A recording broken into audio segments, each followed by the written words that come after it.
Hello everyone, welcome back to my channel. आज हम लोग टेस्ट नंबर 63 कवर करेंगे। ओके, इसकी पीडीएफ की अगर आप लोगों को नीड है तो साइट पर विजिट कीजिए, वहाँ से पूरी टेस्ट सीरीज़ मिल जाएगी जिसमें सारी पीडीएफ मिलेंगी। और अगर साइट पर नहीं जा सकते तो इस नंबर पर आप लोग कॉल या व्हाट्सएप कर लेना, जिससे आपको सारी जानकारी मिल जाएगी। ठीक है, सो ये हमारा 63वां टेस्ट है। 62 टेस्ट डल चुके हैं। स्टार्ट करेंगे फर्स्ट क्वेश्चन के साथ। बजट 2021-22 के अनुसार सीनियर सिटीज़न के लिए स्पेशल ऐलान में कितने साल से अधिक आयु वाले लोगों को अब आईटीआर नहीं भरना होगा? ऑप्शंस हैं 65 साल से अधिक आयु वाले लोग, 75 साल से अधिक, 68 साल से अधिक, या फिर 72 साल से अधिक आयु वाले लोग। ठीक है, जो 75 साल से ऊपर वाले लोग होंगे उनको आईटीआर नहीं भरना होगा, ऐसा ऐलान किया गया है 2021-22 के बजट के अकॉर्डिंग। ठीक है, option number B is correct. केंद्रीय बजट 2021-22 के अनुसार अब 75 साल से अधिक उम्र वाले लोगों को अपना आईटीआर नहीं भरना होगा। हाल ही में किसको वर्ष 2020 के व्यास सम्मान हेतु चुना गया है? ऑप्शन हैं अनिल कन्हारे, सतीश कौशिक, अच्युत्यम कुमार या फिर शरद पगारे। करेक्ट आंसर शरद पगारे या option number D is correct. जाने माने हिंदी लेखक प्रोफेसर शरद पगारे को उनके उपन्यास पाटलिपुत्र की साम्राज्ञी के लिए वर्ष 2020 के व्यास सम्मान से चुना गया। इंपॉर्टेंट क्वेश्चन है बहुत। ठीक है, मोस्ट इम्पॉर्टेंट क्वेश्चन है ये। नेक्स्ट है, श्वेत रुधिर कणिकाओं के संदर्भ में निम्नलिखित कथनों पर विचार कीजिए। ऑप्शंस हैं, पहले स्टेटमेंट दे रखे हैं। इनमें हीमोग्लोबिन अनुपस्थित होता है, इनमें केंद्रक का अभाव होता है, इनकी संख्या लाल रक्त कणिकाओं से अधिक होती है। कौन सा सही है? केवल एक, 1 2 3, 2 और 3, या फिर 1 और 2? करेक्ट आंसर बताइए। ऑप्शंस और स्टेटमेंट दोनों एक साथ दिखा देती हूँ ताकि आप लोगों को कन्फ्यूज़न ना हो। ठीक है, तो जो करेक्ट आंसर है वो है आपका, इनमें केंद्रक का अभाव होता है, गलत है। इनकी संख्या लाल रक्त कणिकाओं से अधिक होती है, ये भी गलत है। इनमें हीमोग्लोबिन उपस्थित होता है, ये सही है। केवल एक आंसर होना चाहिए। बायोलॉजी का क्वेश्चन है, हीमोग्लोबिन के अभाव के कारण तथा रंगहीन होने के ल्यूकोसाइट को श्वेत रुधिर कहा जाता है। इसमें केंद्रक पाए जाते हैं। उन्होंने बोला केंद्रक का अभाव होता है, बल्कि इसमें केंद्रक पाए जाते हैं, इसलिए वो स्टेटमेंट रॉन्ग है। लाल रुधिर कणिकाएं सभी कोशिकाओं से संख्या में अधिक होती हैं, इसलिए लास्ट वाला स्टेटमेंट भी गलत हो जाता है। जीवन काल भी लाल रुधिर कणिकाओं के 120 दिन की अपेक्षा कम होता है। नेक्स्ट है, औसतन एक स्वस्थ मनुष्य प्रति मिनट कितनी बार श्वसन करता है? ऑप्शंस हैं 21 से 25 बार, 12 से 16 बार, 40 से 50 बार, या फिर 20 से 22 बार। इजी क्वेश्चन है, इसका आंसर है 12 से 16 बार। Option number B is correct. औसतन स्वस्थ मनुष्य प्रति मिनट 12 से 16 बार श्वसन करता है। ठीक है, नेक्स्ट है, निम्नलिखित में से किसको साइनोबैक्टीरिया के नाम से जाना जाता है? ऑप्शंस हैं नील हरित शैवाल, आद्य बैक्टीरिया, नाइट्रोजन स्थिरीकारक बैक्टीरिया, या फिर परपोषी बैक्टीरिया। करेक्ट आंसर इज नील हरित शैवाल। ओके, नील हरित शैवाल को साइनोबैक्टीरिया के नाम से भी जाना जाता है। ये प्रकाश संश्लेषी स्वपोषी होते हैं। नेक्स्ट है, निम्नलिखित कथनों पर विचार कीजिए। भारत की जनसंख्या America, Indonesia, Japan, Pakistan, Bangladesh की कुल सम्मिलित जनसंख्या से भी अधिक है। जो किसी भाषा को पढ़ने के साथ साथ लिखने में भी सक्षम है, जनगणना के प्रावधानों के अनुसार उसे साक्षर माना गया है। ठीक है, ऑप्शंस वही हैं एज ऑलवेज। केवल एक सही है, केवल दो सही है, एक और दो, दोनों, या फिर ना तो एक और ना ही दो। सही कथन कौन सा है हमको ये बताना है। देखिए, चीज़ बिल्कुल सही है कि इंडिया की जो जनसंख्या है America, Indonesia, Japan, Pakistan, Bangladesh, इन सबको मिला दी जाए, इन सब की जनसंख्या, तो भी अपनी इंडिया की जनसंख्या ज़्यादा है। दूसरा, लिटरेट माना गया है, ये चीज़ सही है। भाषा में लिखने और पढ़ने वाले जो लोग हैं, यानी कि जो किसी भाषा को पढ़ने के साथ साथ लिखने में भी सक्षम है, जनगणना के प्रावधानों के अनुसार उसे साक्षर माना गया है। ठीक है, 7 साल का ये बोला गया ना, इसमें जनगणना के प्रावधान मीन्स टू से जनगणना में उन लोगों को लिटरेट माना जाता है। 7 साल का कोई भी बच्चा जो लिख सकता है और पढ़ भी सकता है, दोनों काम कर सकता है, उसको ही साक्षर माना जाता है। ठीक है, so option number C correct हो जाएगा, यहाँ पे दोनों करेक्ट हैं। नेक्स्ट, जनसंख्या 2011 के अनुसार विभिन्न धर्मों के लिंगानुपात के संदर्भ में कौन सा क्रम सही है? ऑप्शंस दे रखे हैं बहुत सारे, अब मैं यहाँ ऑप्शंस को नहीं पढ़ूंगी क्योंकि सेम ही होते हैं बहुत ज़्यादा। डायरेक्ट आंसर बताते हैं। जो सही क्रम है वो ईसाई, बौद्ध, जैन, मुस्लिम, हिंदू व Sikh. Option number B correct है। ठीक है, जनगणना 2011 के अनुसार विभिन्न धर्मों में लिंगानुपात निम्न प्रकार से हैं। ईसाई 1023, बौद्ध 965, जैन 954, मुस्लिम 951, हिंदू 939 और सिख 903। ठीक है, नेक्स्ट है, रूस के किस शहर को 5 सागरों का पत्तन कहा जाता है? लेनिनग्राड, मॉस्को, या फिर व्लादिवोस्टोक, या फिर वोल्गोग्राड। करेक्ट आंसर जो है मॉस्को है, option number B is correct. World geography का क्वेश्चन है ये भी। रूस का मॉस्को शहर कैस्पियन सागर, काला सागर, बाल्टिक सागर, श्वेत सागर तथा लाडोगा झील से जुड़ा हुआ है, इसलिए इसे 5 सागरों का पत्तन कहा जाता है। तो याद रखना कौन से सागरों से जुड़ा हुआ है। ठीक है, ये वर्ल्ड ज्योग्राफी का क्वेश्चन है, इंपॉर्टेंट है, मैप में देख लीजिएगा। भारत में चाय की खेती के लिए दशाओं के संदर्भ में निम्नलिखित कारकों पर विचार कीजिए। अधिक वर्षा तथा उच्च तापमान, दोमट मिट्टी, जल को रोककर रखने वाली भूमि। ठीक है, चाय की खेती के लिए ये जो कारक हैं, मतलब ये चीज़ें अच्छी हैं, ये बोला गया है स्टेटमेंट के थ्रू। सो कौन सा सही है, कौन से कारक इनमें अनुकूल हैं चाय के लिए? केवल 1 और 2, केवल 3, 1 और 3, या फिर 1 2 3? करेक्ट आंसर क्या है? दोनों एक साथ दिखा देती हूँ आप लोगों को ताकि इजी रहेगा आपको आंसर देखने में। देखिए, अधिक वर्षा तथा उच्च तापमान एग्जैक्टली उसके लिए चाहिए, दोमट मिट्टी भी चाहिए, पर जल को रोक कर रखने वाली भूमि तो किसी भी खेती के लिए मुझे लगता है सही नहीं होगी। ठीक है, तो चाय के लिए क्या सही होगी? आंसर क्या होना चाहिए इसके अकॉर्डिंग? 1, क्योंकि 1 एंड 2 करेक्ट हैं, तो ऑप्शन नंबर ए करेक्ट होगा। देखिए, भारत में चाय की खेती का क्षेत्र मुख्यतः असम की ब्रह्मपुत्र घाटी में विस्तृत है। चाय की खेती के लिए निम्नलिखित अनुकूल दशाएं हैं। अधिक वर्षा तथा उच्च तापमान, दोमट मिट्टी, अच्छे जल निकास वाली भूमि। समझ रहे हो, निकास वाली भूमि यानी कि वह जल निकलता रहे, वो किसी भी खेती के लिए ये कॉमन सी चीज़ है। ठीक है, एग्रीकल्चर का क्वेश्चन था। विश्व में सबसे ऊंचे तापमान वाले स्थलों में से एक अल अजीजिया कहाँ स्थित है? नाइजीरिया, जाम्बिया, सूडान या Libya? So correct answer is Libya, option number D is correct.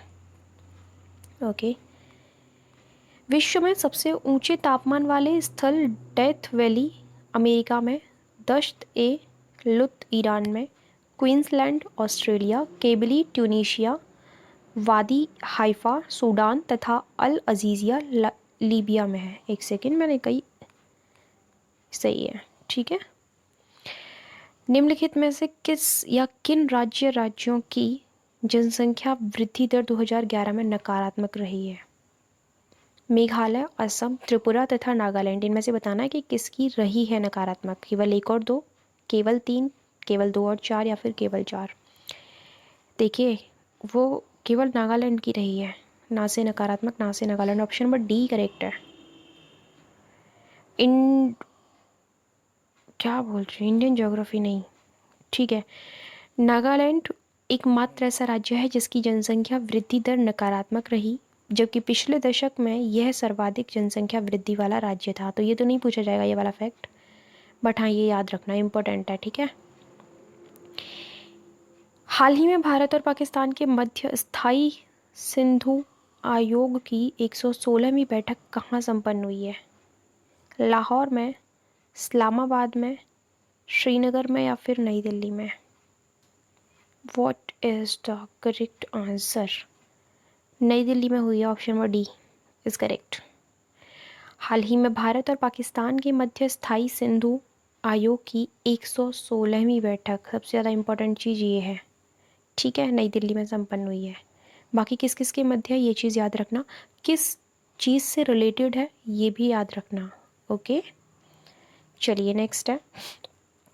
हाल ही में स्वेज नहर के दक्षिणी छोर के पास किस नाम का एक बड़ा मालवाहक जहाज फंस गया है? ऑप्शंस हैं आपके, huge cart, water king, ever given या फिर एन रिचेड। तो उस जहाज का नाम है Ever Given, C is correct. हाल ही में स्वेज नहर के दक्षिणी छोर के पास खराब मौसम होने के कारण हुई दुर्घटना की वजह से एवर गिवेन नामक एक बड़ा मालवाहक जहाज फंस गया है। ऐसे क्वेश्चन बहुत पूछे जाते हैं, हर एक साल में ऐसा कुछ ना कुछ क्वेश्चन बनता है, ठीक है, मालवाहक से रिलेटेड कि कोई फंस गया या फिर कोई, ठीक है, इस तरीके से याद रखना। इसकी वजह से इस नहर के दोनों छोरों पर जहाज़ का जमावड़ा लग गया है, ठीक है, ये तो कॉमन सी प्रॉब्लम है। निम्नलिखित में से कौन सी विशेषता का संबंध करेवा से है? ये कश्मीर घाटी के झील निक्षेप हैं, उत्तराखंड में पाए जाने वाले घास के मैदान हैं, गंगा ब्रह्मपुत्र डेल्टा की उपजाऊ भूमि है या फिर हिमाचल के पशुपालक हैं। अगर आपने 11वीं क्लास की NCERT की जियोग्राफी की बुक पढ़ी है देन यू कैन आंसर। क्या है इसका आंसर करेक्ट? देखिए ये है कश्मीर घाटी के झील निक्षेप। मतलब एक करेवा एक मिट्टी टाइप की होती है, ऊपर चिकनी मिट्टी के रूप में ऊपर ऐसे लेयर बन जाती है बहुत मोटी, उसी को करेवा बोला गया है वहाँ पर, ठीक है। ऑप्शन नंबर ए करेक्ट है। करेवा कश्मीर घाटी में पाए जाने वाले झील निक्षेप हैं। करेवा से लिग्नाइट कोयले की प्राप्ति होती है। इस क्षेत्र में जाफरान की खेती की जाती है, ये इम्पोर्टेंट फैक्ट है, ठीक है। पवनों का मौसम के अनुसार उत्क्रमण किस प्रकार की जलवायु का विशेष अभिलक्षण है? ऑप्शंस हैं, मानसूनी जलवायु, ध्रुवीय जलवायु, भूमध्य सागरीय जलवायु या फिर भूमध्य रेखीय जलवायु। सो correct answer is option number A, मानसूनी जलवायु। ये भी वर्ल्ड ज्योग्राफी का ही क्वेश्चन है। जब पवन पेटी में मौसम के अनुसार खिसकाव होता है तो मानसूनी जलवायु की उत्पत्ति होती है। इसके अंतर्गत 6 मास तक पवनें सागर से स्थल की ओर और पुनः 6 मास तक माह तक स्थल से सागर की ओर बहती हैं या चलती हैं। नेक्स्ट है, निम्नलिखित कथनों पर विचार करना है। यह नवीन तथा अविकसित मृदा है। इसमें जीवांश प्रचुर मात्रा में पाए जाते हैं। इसमें अम्लीय गुण निहित होता है। किस मृदा की बात हो रही है ये बताना है। पर्वतीय मृदा, दलदली मृदा, मरुस्थलीय मृदा या फिर लाल मृदा। सो बताइए कौन सी मृदा है ऐसी जिसकी ये उपरोक्त तीनों विशेषताएं हैं? वह है आपकी पर्वतीय मृदा, option number A is correct. उपरोक्त विशेषताएं पर्वतीय मृदा से संबंधित हैं। नेक्स्ट है, भारत एवं अमेरिका के संविधान के विषय में निम्नलिखित में से कौन सा प्रावधान एक समान है? दोनों में एकल नागरिकता का प्रावधान है। सिटीजनशिप वाला चैप्टर पढ़ा चुकी हूँ तो ये वाला आंसर आपको पता होना चाहिए कि एकल नागरिकता का प्रावधान है या नहीं है। दोनों में एकहरी न्यायपालिका पाई जाती है, ठीक है, ये भी पढ़ा चुकी हूँ क्योंकि मैंने कॉन्स्टिट्यूशन की जो विशेषताएं पढ़ाई थी उसमें बता दी ये वाली चीज़ भी। दोनों में संविधान में 3 सूचियाँ हैं, ये नहीं पढ़ा है अभी मैंने। संविधान की व्याख्या के लिए एक स्वतंत्र न्यायपालिका बनाई गई है। सो आपको बताना है कौन सा एक समान है, ठीक है। देखिए वहाँ पर दोहरी न्यायपालिका है, ठीक है, और दोहरी नागरिकता है, ये भी करेक्ट है। और दोनों के संविधान में 3 सूचियाँ हैं। ऐसा भी नहीं है। ठीक है, तो ये गलत हो जाते हैं, ये तो मैंने करेक्ट के निशान लगा दिए। संविधान की व्याख्या के लिए एक स्वतंत्र न्यायपालिका बनाई गई, ये करेक्ट है, ऑप्शन नंबर डी करेक्ट होना चाहिए। अमेरिका एवं भारत में संविधान के निर्वचन या फिर व्याख्या कह सकते हो उसे, के लिए एक स्वतंत्र न्यायपालिका पाई जाती है जिससे न्यायिक पुनरावलोकन की शक्ति प्राप्त है। किसी भी कानून को व्याख्यायित करने के लिए स्वतंत्र न्यायपालिका का प्रावधान है। ठीक है। संवैधानिक शासन व्यवस्था के संबंध में निम्नलिखित कथनों पर विचार कीजिए। ऐसी शासन व्यवस्था व्यक्ति की स्वतंत्रता के हित में राज्य की सत्ता पर प्रभावकारी प्रतिबंध लगाती है।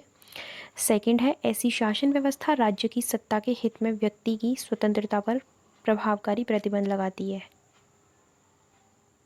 ओह माय गॉड, मेरे को कन्फ्यूज़न क्यों हो रहा है? अक्षय, नहीं, कोई कन्फ्यूज़न वाली बात नहीं है। आप पढ़िए, अब मैंने पढ़ लिया ध्यान से।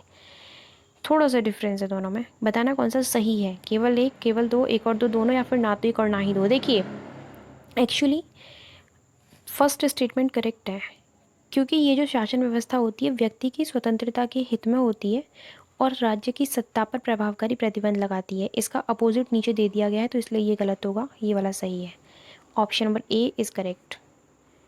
संवैधानिक शासन व्यवस्था में सरकार की शक्ति का स्रोत संविधान होता है। व्यक्ति की स्वतंत्रता के हित में राज्य की सत्ता पर प्रभावकारी प्रतिबंध लगाती है, न कि राज्य की सत्ता के हित में व्यक्ति की स्वतंत्रता पर। समझ रहे हो, थोड़ा सा डिफरेंस है, क्रिटिकल है, ध्यान से पढ़ेंगे तो समझ में आ जाएगा। कौन सा राज्य वन धन विकास योजना के लिए मॉडल राज्य घोषित किया गया है? ऑप्शन हैं केरल, मणिपुर, अरुणाचल प्रदेश या फिर Sikkim. So correct answer is B, Manipur. Manipur को वन धन विकास योजना के लिए मॉडल राज्य घोषित किया गया है। मणिपुर को एक विजेता राज्य के तौर पर घोषित किया गया है, जहां सरकार की वन धन विकास योजना राज्य में रहने वाले स्थानीय आदिवासियों के लिए रोजगार का प्रमुख स्रोत सिद्ध हुई है। ठीक है, तो योजना का नाम याद रखना। हाल ही में कहाँ शहीद अशफाक उल्ला खान चिड़ियाघर का उद्घाटन किया गया? Most important question. ठीक है, आ सकता है एग्ज़ाम में यहाँ से। सो ऑप्शन हैं गोंडा, बहराइच, गोरखपुर या फिर Prayagraj. Correct answer is Gorakhpur, option number C. हाल ही में गोरखपुर में शहीद अशफाक उल्ला खान चिड़ियाघर का उद्घाटन किया गया है। यह राज्य के पूर्वांचल क्षेत्र में पहला और सबसे बड़ा तथा उत्तर प्रदेश का तीसरा चिड़ियाघर है। इंपॉर्टेंट है ये क्वेश्चन और रिपीटेड क्वेश्चन है, ये भी बता दे रही हूँ, पहले करा चुकी हूँ उस क्वेश्चन को। ठीक है, 20 क्वेश्चंस कंप्लीट हो चुके हैं और 63 टेस्ट कंप्लीट हो चुके हैं। ओके, तो ठीक है, और तो कुछ बताने के लिए नहीं। पीडीएफ किस तरीके से मिलेगी वो मैं आपको बता चुकी हूँ। टेस्ट सीरीज़ ज्वाइन करनी पड़ेगी, उसके लिए 25% डिस्काउंट चल रहा है हमारे कोर्स पर इस वक्त। तो आप एडमिशन लेना चाहते हैं तो इस नंबर पर कॉल या व्हाट्सएप कर सकते हैं। ओके, सो ठीक है, thank you so much for watching my video. मिलते हैं नेक्स्ट वीडियो में, तब तक के लिए आप लोग ख्याल रखिए अपना और दूसरों का।